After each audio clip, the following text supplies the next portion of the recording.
में बोलते हैं। मैं खाली कहने चाहूंगी, अगर कुछ बोलना है मेरे का सामने आके बताओ, पीछा से नहीं।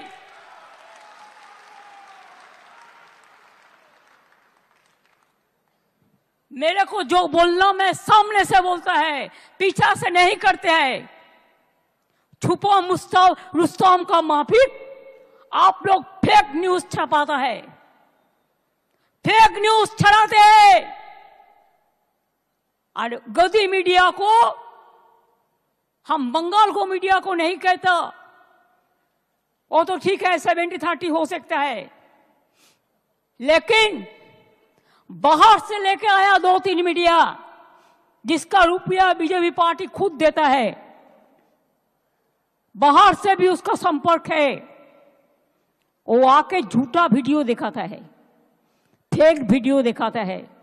हमने पकड़ लिया, 8 वीडियो भेजा, जो 8 वीडियो कोई कर्नाटका का है, कोई उत्तर प्रदेश का है, कोई बिहार का है, कोई राजस्थान का है, और आप बंगाल का नाम पे बदनाम करते हैं। शर्म होना चाहिए।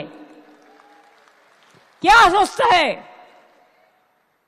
আমি আপনাদের বলবো, ইমাম সাহেবরা, আপনাদের আমরা অনেক শ্রদ্ধা করি, পুরোহিতদের আমরা অনেক